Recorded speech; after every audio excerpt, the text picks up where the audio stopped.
की सरकार राजस्थान में 19 नए जिले बना रही है। नीमका थाना एक जिला बनेगा, उसमें उदयपुरवाड़ी तहसील शामिल होगी। सोशल मीडिया में भी देखने को मिला। आप सोच नहीं सकते, वो अखबार पढ़ने के बाद किसी से बात करने की हिम्मत रह जाए।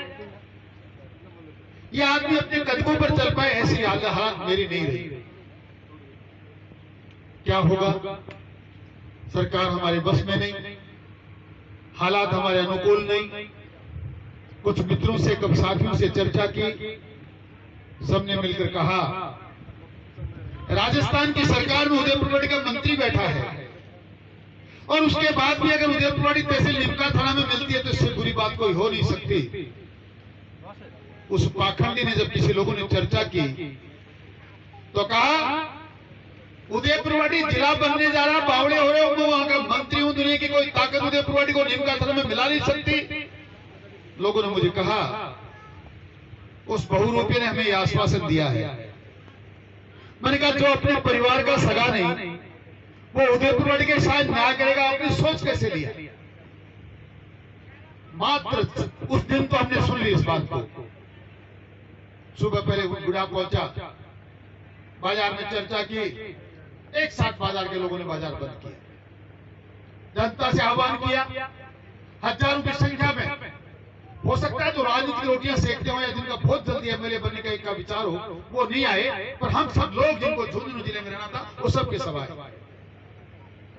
और मैं पार्टी वार्टियों के चक्कर में पड़ता नहीं, जनता की जीत के लिए, जनता के संघर्ष के लिए सारी चीजों से ऊपर उठकर काम करना पड़े तो मैं हमेशा करता हूं और इन बातों की परवाह भी नहीं करता कि कौन किस चीज की टिक्के बांटता है, कौन किस चीज का फतवा लड़ता है। मुझे इन फतवा को कोई फर्क नहीं पड़ता।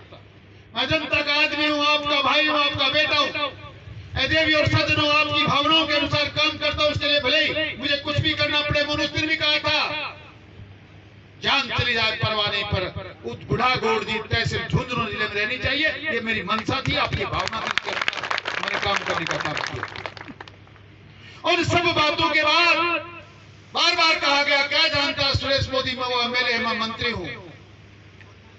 मैं बातें इसलिए कहना चाहता हूं कि वो जो उदयपुरवाड़ी को जिला बनाना चाह रहा था उसकी टाइम फिस हो गई, उदयपुरवाड़ी नीमका थाना में चली गई। जनता ने संघर्ष किया, हमने आह्वान किया। और मैं नहीं कहता, लोग कहते हैं, सोशल मीडिया के लोग कहते हैं, प्रिंट मीडिया कहता है, झुंझुनू जिले की जनता कहती है। और मैं आया भी मात्र इसलिए हूं, वोट मांगने भी नहीं आया, टिकट बांटने भी नहीं आया। मैं आपको जगाने आया हूं कि आप में ताकत कितनी है। और आप में ताकत इतनी है कि 1 तारीख को जब हमने आह्वान किया तो लोग कहते हैं कि इस आजाद हिंदुस्तान के 70 साल में बुढ़ागोड़ जी में वो मीटिंग नहीं हुई जो आप लोगों ने कर दी। मैं आपके द्वारा किए गए संघर्ष का आपको धन्यवाद देने आया हूं। ये हमारा कोई लेना देना नहीं, हमारी कोई विजय नहीं है, कोई पराजय नहीं है। ये मालाएं आपकी है, ये जीत आपकी है, ये आपके संगठन की है। महिलाएं जिस प्रकार आज गणता से नाचती गाती हमारे साथ आ रही थी, उस दिन भी आप लोगों ने माताओं बहनों जेलियां और लाठियां हाथ में ले लेकर जो नाच गाना आपने किया, संघर्ष का जो बिगुल आपने बजाया, सरकार की चूल्हे आपने हिला दी, मैं आपको धन्यवाद देने आया हूं कि आपके संगठन में इतनी शक्ति है। आप संगठित होकर कोई भी काम करोगे, दुनिया की कोई ताकत आपको हरा नहीं सकती। चाहे चुनाव आए, चाहे कोई और चीज आए, जो कोई भी चीज ये माताएं बहनें हाथ में लेती हैं और ये नौजवान और बुजुर्ग उनके पीछे खड़े होते हैं, सफलता हमारे कदम चूमती है, आपको बताने आया है। इसलिए आज जनता के संघर्ष की विजय के उपरांत इस सफलता की धन्यवाद देने के लिए आपके बीच में आया। इस संघर्ष समिति के साथ में हमारे साथ लड़ने वाले भाई नरेंद्र जी, भाई जेपी जी, शीतल की सरपंच संजू जी, राम सिंह जी, दूलीचंद जी, नंदेव जी, उमराव जी, राम जी, भाई हमारे गुरु जी, सरकारी तंत्र खराब, आवे कम है, जाए ज्यादा है। और गैर जिलाजी का मैं कहूँगा उस दिन भी जिस दिन संघर्ष कर रहे थे, इस आदमी को धन्यवाद देना चाहता हूँ। लोग कहते हैं दलित समाज के लोग, पीड़ित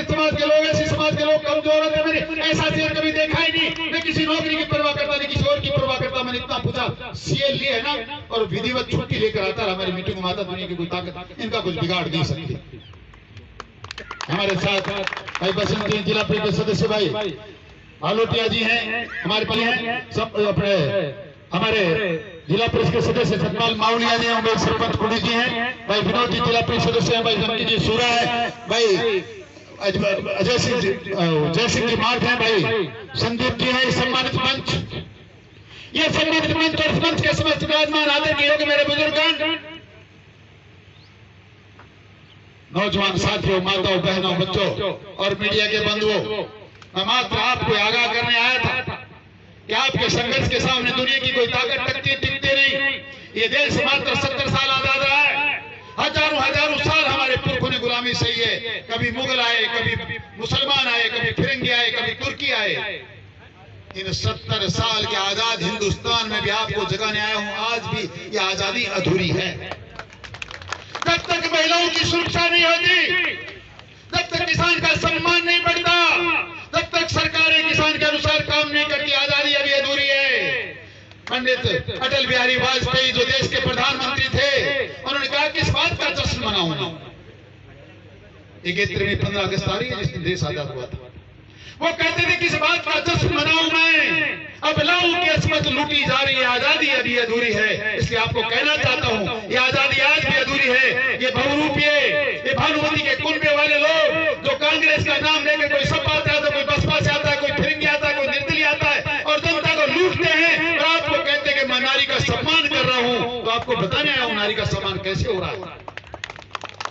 नारी का सम्मान कांग्रेस की सरकार में आपके क्षेत्रीय विधायक के अनुसार ऐसा हो रहा है कि राजस्थान की सरकार उसको मंत्री बनाती है, मंत्री के बंगलों में सुरक्षा होती है, गार्ड लगे होते हैं, और उन्हीं बंगलों में गार्डों के कमरे में हमारी बेटियों के साथ बलात्कार होता है। ये नारी का सम्मान है,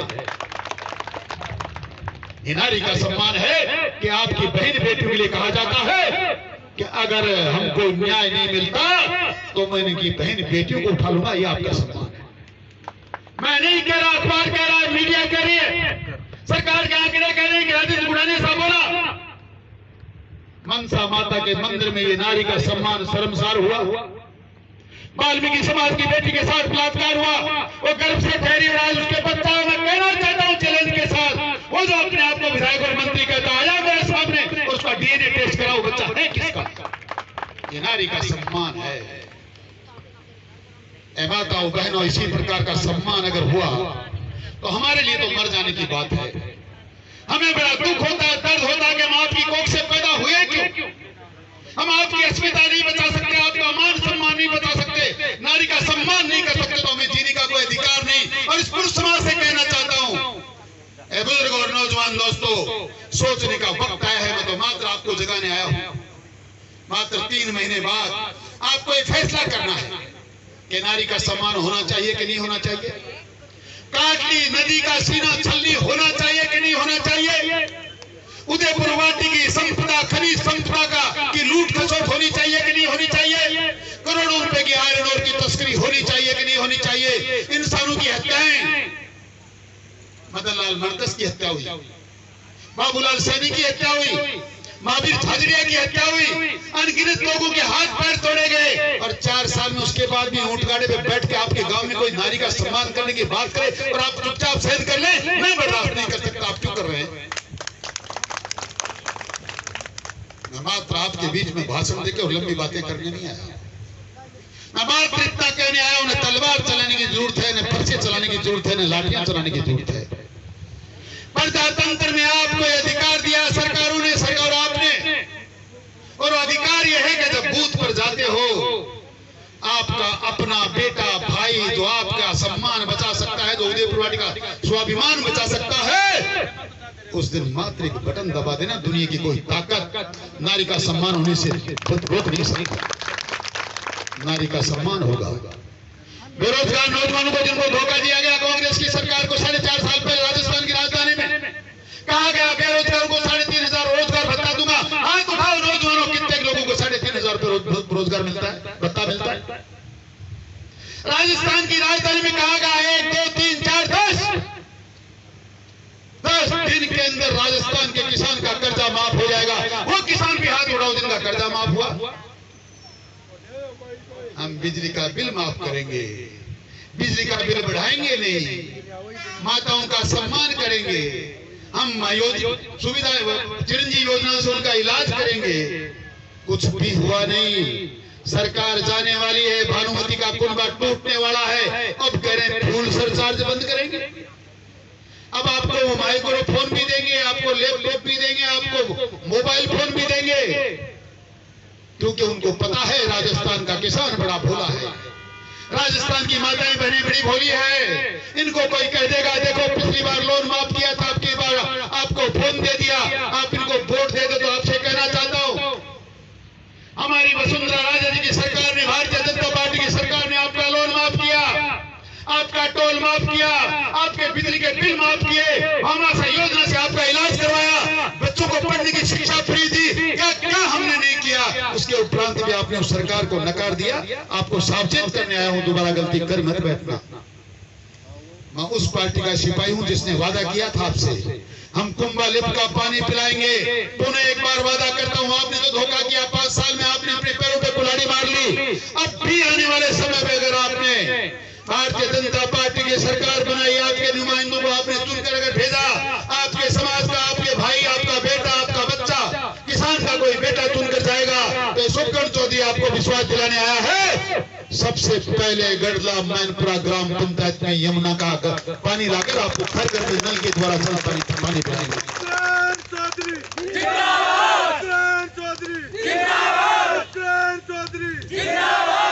तुम संघर्ष करो, हम तुम्हारे साथ हैं, तुम संघर्ष करो, हम तुम्हारे साथ हैं। ये विश्वास आपको दिलाने आया हूं, जो कहता हूं करता हूं, ये बात मानते हैं। आप जानते हैं कि हमारी कहनी कथनी और करनी में फर्क नहीं। मैं कहते हैं तो भगवान सुनता है, और हनुमान जी महाराज इतनी सुनते हैं मेरी बात कि कोई मुंह से जबान निकल भी जाती है, फिसल भी जाती है, तो पूरी करता है। मुंह से निकल गई और निकल नहीं गई, सोच समझ के भी ठीक है, जी का करेंगे भी क्या। अगर गुढ़ा गौड़ जी झुंझुनू से बाहर चला गया और नीम का थाना में जाना पड़ गया, तो आदमी जीकर क्या करेगा? जब परिवार टूट गया, आप 100 लोगों से अलग हो गए, तो फिर जीने का कोई औचित्य नहीं। पर भगवान ने सुनी, आपके संघर्ष की जीत हुई, आपने भी मेरी सुनी कि हजारों की संख्या में आप लोग आए, और आज उस सफलता का कवच लेकर हम आपके पास आए हैं। बड़ा गौरवान्वित महसूस कर रहे हैं। उस दिन भगवान से आराधना भी की थी। अगर बुढ़ा गौड़ जी तहसील झुंझुनू में रही तो 10 साल में तो नहीं कर पाए, पर भगवान का एक प्रसाद 20-30-50 हजार लोगों को विधानसभा से बुलाकर करवाएंगे। 29 तारीख मंगलवार को उबली का बालाजी के ऊपर भगवान ने हमारी जिस बात को सुन ली, वो मन्नत पूरी कर दी। तो आप सब लोगों की तरफ से एक स्वामणी का आयोजन किया गया है। माताओं आप भी सुन लेना, नौजवानों आप भी सुन लेना, और बुजुर्गों आप भी सुन लेना। भगवान ने मेरी प्रार्थना सुनी, इसके लिए आप स्वामणी तो कर ही रहे हैं, पर ऐसा कोई परिवार मुझे सामने नजर नहीं आता जिसे कभी ब्याह में, कभी शादी में, कहीं दसोटन में मैं गया नहीं हूँ। इसलिए वो बदलो भी है। हो गए पैसा तो आपत्ति चालू रह जाए तो 29 तारीख ने एक भी सारा का चेहरा देख लो, और जगह दिन भी नोट करूंगा। एक भी बाकी रहना नहीं चाहे। उबली का बालाजी का स्टैंड पर सुबह 10 बजे शुरू कराना और रात में 10 बजे तक महाप्रसादी को पावाना।